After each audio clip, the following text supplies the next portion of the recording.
Whoa, guys. Today, I'm gonna continue reading the book. So, last time I read it outside and I left at the page 167. And today, I'm gonna start with the sentence, the house was silent. I think. Is it? Wait, hold on. Let me see. Hold up. Yeah, probably. Yeah. The house was silent.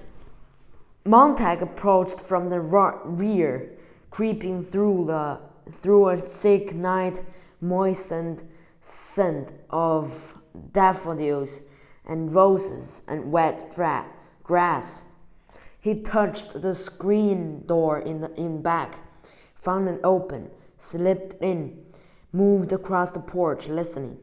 Mrs. Black, are you asleep in there? He thought. This isn't good, but your husband did it too, to other and never asked and never wondered and never worried. And now, since you're a fireman's wife, it's your home and your turn. For all the houses your husband burned and the people he heard without thinking, the house didn't reply. He hid the books in the kitchen and moved from the house again to the alley and looked back, and the house was still dark and quiet, sleeping. Okay, let me see. Where do I read it till? It's supposed to be somewhere right here. How about? Nah, bruh. Alright. Okay, on his way across town with the helicopters fluttering like torn bits of paper in the sky, he phoned the alarm at a lonely phone booth outside a store that was closed for the night. Then he stood in the cold night air, waiting, and at a distance he heard the fire sirens start up and run, and the salamanders coming to burn Mr. Black's house while he was away at work, to make his wife stand shivering in the morning air while the roof let go and dropped it upon the fire. But now she was still asleep. Good night, Mrs. Black, he thought. Faber, another rap, a whisper, and a long waiting. Then after a minute, a small light flickered inside Faber's small house. After another pause, the back door opened. They stood looking at each other in the half light, Faber and Montag, as if each did not believe in the other's existence. Then Faber moved and put out his hand and grabbed Montag and moved him in and sat him down and went back and stood in the door listening. The sirens were wailing off in the morning distance. He came in and shut the door. Montag said, I've been a fool all down the line. I can't stay long. I'm on my way God knows where. At least you were a fool about the right things, said Faber. I thought you were dead. The audio capsule I gave you burned. I heard the captain talking to you, and suddenly there was nothing. I almost came out looking for you. The captain is dead. He found the audio capture. He heard your voice. He was going to trace it. I killed him with the flamethrower. Faber sat down and did not speak for a time. My God, how did this happen? Said Montag. It was only the other night.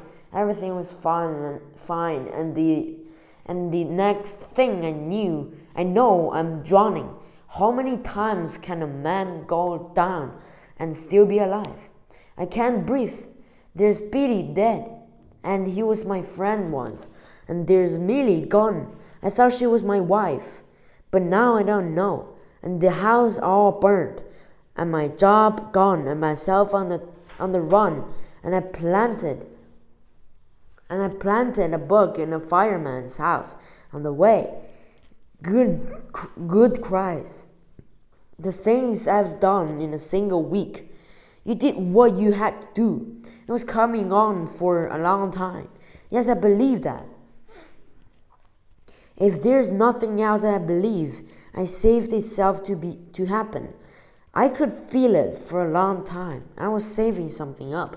I went around doing one thing and feeling another. God, it was all there.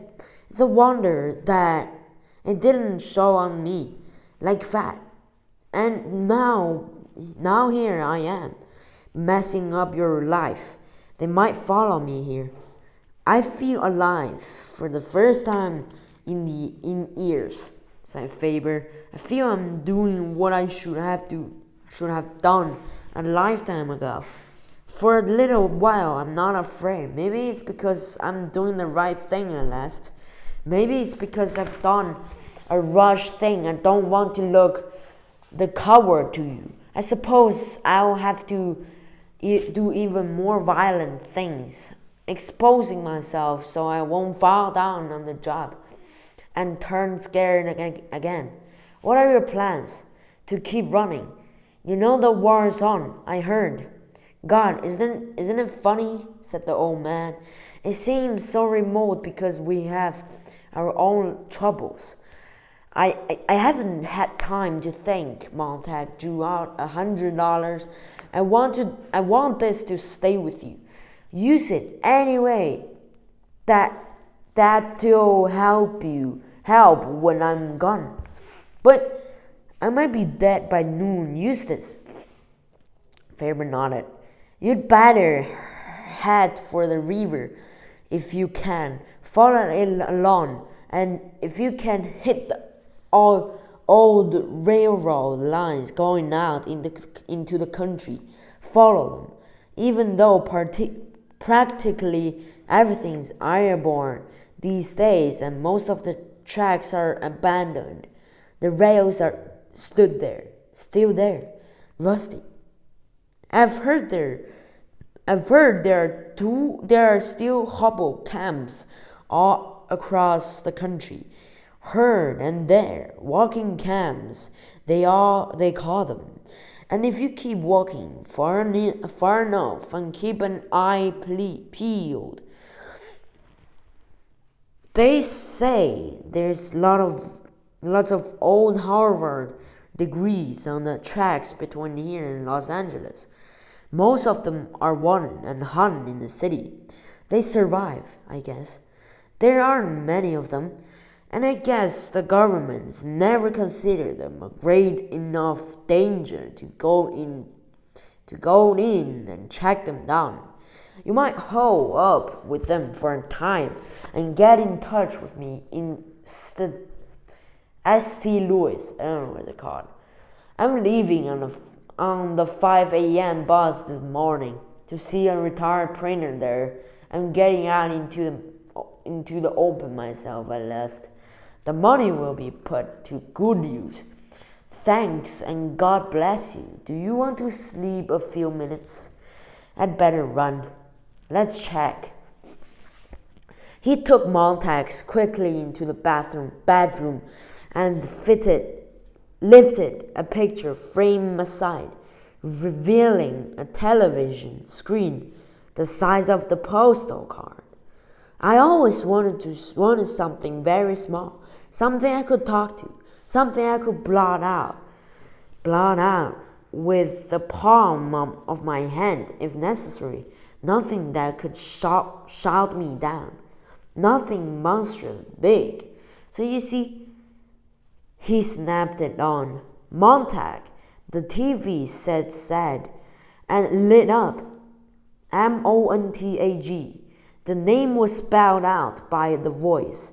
Guy Montag, still running. Police helicopters are up. A new mechanical hand has been brought from another district. Montag and Faber looked at each other. A mechanical hand never fails. Never since its first use in tracking quarry has this incredible invention made a mistake. Tonight, this network is proud to have the opportunity to follow the hand by camera helicopters as it starts on its way to target. Faber poured 2 glasses of whiskey. "We'll need these." They drank. Nose so sensitive, the mechanical hand can remember and identify 10,000 outdoor indexes and 10,000 men without resetting. Faber trembled the last bit and looked about at his house, at the walls, the door knob, and the chair where Montag now sat. Montag saw the look.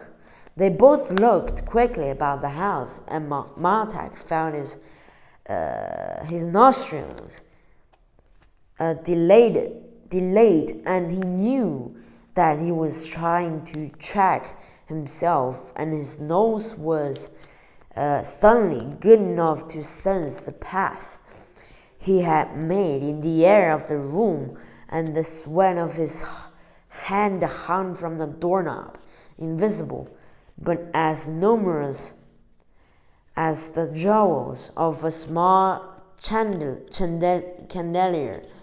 He was everywhere, and in and on about everything. He was a luminous cloud, a ghost that made breathing once more impossible. He knew Faber stopped of his own breath for fear of drawing that ghost into his own body, perhaps being contaminated with the phantom exhalations and odors of a running man. The mechanical hand is now landing by helicopter at the site of the burning, and there on the small screen was the burned house, and the crowd, and something with the sheet over it, and out of the sky, fluttering, came the helicopter like a grotesque flower. So they must have their game out, thought Montag. The circus must go on, even with the war beginning within the hour. He watched the scene, fascinated, not wanting to move. It seemed too remote, and no part of him. It was a play apart and separate, wondrous to watch, not without a strange pleasure. It's all for me. You thought that's all taking place just for me, by God. Okay, I'm gonna stop right here, and I will continue next time. So today I finished the drawing to a person's birthday, and I didn't go to basketball training today because I was injured. And yeah, I guess that's it. Yeah, today I experienced touching a real heart. Like in the biology class, the teacher organized us to go to the laboratory, and to do the experiment, we gotta cut the real heart. Like there's a heart, like a real heart, like an animal heart, and it's as big as my hand right now, like this, and it's super good, and it was disgusting, and it stinks, actually, the blood over my hand.